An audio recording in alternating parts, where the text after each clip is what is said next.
सबसे पहले बात अरावली हिल्स की करेंगे। अरावली पर्वतमाला में अवैध खनन को लेकर राजस्थान में पूर्व गहलोत सरकार को लेकर बहुत बड़ा खुलासा हुआ है। गहलोत सरकार के कार्यकाल का एक ऐसा सरकारी दस्तावेज न्यूज 18 इंडिया के हाथ लगा है जो ये बताता है कि गहलोत सरकार में अरावली की पहाड़ियों में अंधाधुंध खनन चल रहा था।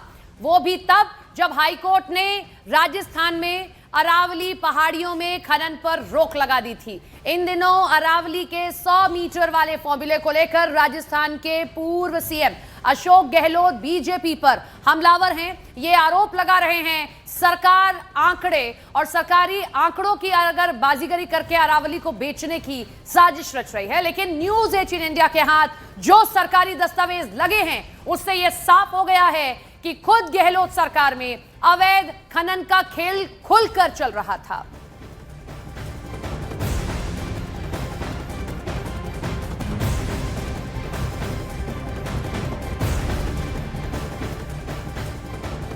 तो चलिए आपको बताते हैं न्यूज 18 इंडिया के पास 2010 में तत्कालीन गहलोत सरकार की एक इंटेलिजेंस रिपोर्ट हाथ लगी है। उसमें क्या खुलासे हैं?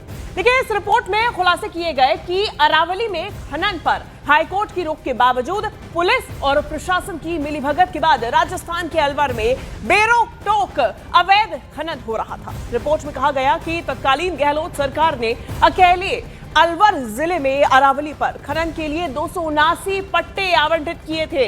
इस सरकारी रिपोर्ट में यह भी साफ साफ लिखा है कि 2010 में राजस्थान से हर दिन 1500 डंपर्स अवैध खनन के पत्थर हरियाणा और दिल्ली में सप्लाई किए जा रहे थे। इसके अलावा इस अवैध खनन में पुलिस प्रशासन, फॉरेस्ट पुलिस सभी की जो कमीशन था वो फिक्स था, वो फीस फिक्स थी। ये रिपोर्ट 18 अक्टूबर 2010 को आईजी इंटेलिजेंस ने गृह सचिव को भेजी थी। इधर अरावली की पहाड़ियों की नई परिभाषा को लेकर कांग्रेस मोदी सरकार पर हमलावर है। कांग्रेस सांसद जयराम रमेश ने अरावली के मुद्दे पर कहा कि मोदी सरकार अरावली हिल्स को बचाने के लिए नहीं बल्कि बेचने में लगी हुई है। उन्होंने आरोप लगाया कि केंद्र सरकार का मकसद अरावली को बेचना है, जबकि अरावली की जरूरत और वक्त की मांग है कि अरावली को बचाना चाहिए। हम राजनीति नहीं कर रहे हैं। जो परिभाषा आपने अपनाया है ये गलत परिभाषा है। और अभी अरावली जो हमारी प्राकृतिक धरोहर है, भौगोलिक धरोहर है, ऐतिहासिक धरोहर है और ख़ास तौर से प्राकृतिक धरोहर है, उसको इतना खतरा है, इतना इरोजन हुआ है। और प्राथमिकता किसको देनी चाहिए? अरावली को और पुनर्जीवित करने के लिए, रिस्टोर करने के लिए, अरावली को संरक्षित रखने के लिए। इसके बजाय आप इसको बेचने में लगे हो। तो वहीं कांग्रेस नेता पवन खेड़ा ने केंद्र सरकार पर तंज कसते हुए कहा कि ये ग्रीन अरावली नहीं बल्कि क्लीन अरावली अभियान है। उन्होंने आरोप लगाया कि केंद्र सरकार अरावली को खत्म करने के इरादे से आगे बढ़ रही है। ग्रीन अरावली नहीं, ये क्लीन अरावली है। साफ कर दो अरावली को, खत्म कर दो अरावली को, ताकि खनन माफिया, भू माफिया के हाथों में सरकार फिर से खेल सके और उनसे अपना पैसा ले सके, उनको ज़मीनें, हमारे पूरे पहाड़ बर्बाद करके दे सके। ये पहाड़ नहीं है, ये एक राजस्थान की जो रेगिस्तान की मिट्टी है, रेत है, उसके और दिल्ली, हरियाणा, इन तमाम इलाकों के बीच की एक दीवार है। ये प्राकृतिक दीवार है जिसको ये ख़त्म करना चाहते हैं। हमारे साथ हमारे सहयोगी भवानी लाइव जुड़ रहे हैं, उनका रुख करते हैं। भवानी, बड़ी बात यही है, जो विपक्ष में बैठा होता है चिंता उसी को अरावली हिल्स की दिखाई दे रही है। 2010 में जब ये सब कुछ शुरू हुआ तब किसी को दिखाई नहीं दिया था। देखिए, यही सबसे बड़ी बात है। आज अशोक गहलोत सेव अरावली के नाम से उन्होंने अपनी डीपी बदल रखी है, कैंपेन चला रहे हैं, लेकिन ये रिपोर्ट एक्सपोज कर रही है कि अरावली में दशकों से अवैध खनन हो रहा था, सीना छलनी किया जा रहा था।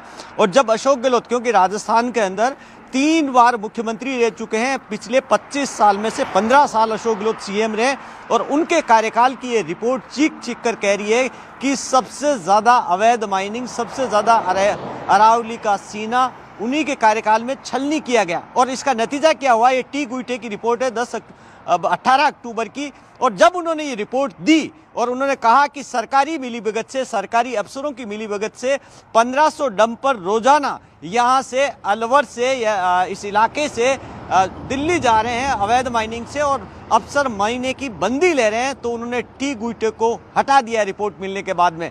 आप अंदाज़ा लगाइए कि जो अफसर ईमानदारी से अगर ये बताने की कोशिश कर रहा हो, और वो भी कब हो रहा था जब अरावली के खनन पर हाईकोर्ट ने रोक लगा रखी थी। ये जिस तरीके से अभी एक नीति निर्धारण की जा रही थी, उस वक्त भी ऐसा ही था कि अरावली को लेकर, खनन को लेकर स्पष्ट नीति नहीं थी, इसलिए हाईकोर्ट ने रोक लगाई थी। और उस दौरान आप देखिए कि 279 यानी कि 280 खाने करीब अशोक गहलोत के कार्यकाल में उस वक्त आवंटित की गई थी। और इसमें यह भी कहा गया था जिनको वैध रूप से खाने आवंटित की गई, वो भी अपने लाइसेंस का जो रवाना पट्टा था परिवहन का, वो अवैध खनन माफियाओं को बेच रहे थे। और खनन माफिया और पूरा एक सिस्टम मिलीभगत करके पूरी जो रिपोर्ट कह रही है उसके मुताबिक एक बड़े पैमाने पर अरावली का सीना छलनी किया जा रहा था। उसका नतीजा क्या हुआ कि अरावली के तमाम पहाड़, अलवर के इलाके में, रामगढ़ की पहाड़ियाँ, तिजारा के अंदर, वहाँ पर साफ कर दी गई। सबसे ज़्यादा जो अरावली साफ हुई, क्योंकि 2010 के अंदर जब एफसीआई ने रिपोर्ट दी थी, आप देखिए कि इंटेलिजेंस रिपोर्ट पर अगर अशोक गहलोत उस वक्त कार्रवाई करते तो शायद अरावली की पहाड़ियों को काफ़ी हद तक उस वक्त बचाया जा सकता था। लेकिन रामगढ़ में, अलवर के बड़े इलाके के अंदर अरावली की पहाड़ियाँ साफ कर दी गई। ये 2010 की एफसीआई की रिपोर्ट है, वो भी कह रही है। तो अब कैंपेन चलाना, अब ये कहना अशोक गहलोत जो अब बात कर रहे हैं विपक्ष में रहते हुए, अगर सत्ता में जब वो कुर्सी पर बैठे हुए थे, अगर तब कार्रवाई करते तो शायद बात अलग होती। लेकिन उन्होंने उस वक्त, उन पर सबसे बड़ा आरोप उन्हीं की सरकार की, उन्हीं की रिपोर्ट बता रही है कि खनन माफियाओं को किस तरीके से सरकार का संरक्षण था और किस तरीके से अवैध खनन हो रहा था। भवानी, पुलिस प्रशासन, फॉरेस्ट विभाग, तमाम लोगों का कमीशन फिक्स था, इस रिपोर्ट में लिखा गया है। लेकिन सरकार की नाक के नीचे ऐसा हो रहा था, तो सरकार का यह तो कमीशन फिक्स था, बिना किसी कार्रवाई के बेरोक टोक कैसे ये खनन अवैध तरीके से किया जा रहा था? सबसे बड़ा सवाल तो यही है। कोई नाम भी सामने आ सकता है आगे? देखिए, बिल्कुल बिना मिलीभगत के संभव, ये सब जब तक संरक्षण नहीं होता तब तक संभव नहीं है। और संरक्षण की बात भी इसमें खुलकर लिखी गई है। इसमें एक बात और लिखी गई है, वो काफ़ी सवाल खड़े करती। इसमें बताया गया कि मेव बाहुल्य इलाकों के अंदर, यानी अलवर का जो तिजारा एक बड़ी बेल्ट है, जो मेव बेल्ट है, मेवात की जो राजस्थान के अलवर से शुरू होकर हरियाणा तक जाती है, कहा कि वो वहाँ पर मेव समुदाय में डंपर खरीदना और परिवहन, उसका ये इसका पत्थरों का परिवहन करना व्यवसाय बना लिया। और क्योंकि उस वक्त अशोक गहलोत के टेन्योर में एक मेव समुदाय से आने वाले राजस्थान के स्वास्थ्य मंत्री रहे थे, वो उस वक्त मंत्री के पद पे थे, तब ये आम जन चर्चा थी। उस वक्त सब लोग जानते हैं कि तब ये था कि किस तरीके से मंत्री जी के संरक्षण की वजह से उस इलाके के अंदर पहाड़ियाँ साफ की जा रही है। और वहाँ पर यह कहा गया था कि लॉ एंड ऑर्डर की स्थिति बिगड़ सकती है, इसलिए वहाँ पर पुलिस भी नहीं जाती थी और आराम से वहाँ पर डंपर भरकर अरावली को खोदकर अरावली के पहाड़ साफ करके और राजस्थान, हरियाणा और दिल्ली के अंदर सप्लाई किया जा रहा था। तो तमाम तरीके के ये सवाल एक अच्छा टॉपिक है पर्वतमाला, और जो विपक्ष में बैठा हुआ होता है उसे ही अचानक से पर्वतमाला की चिंता होती है, और जब उसकी सरकार होती है तो किस तरीके से खनन हो रहा है। बहुत शुक्रिया भवानी, आपने ये तमाम जानकारी डिटेल के साथ हमारे साथ साझा की।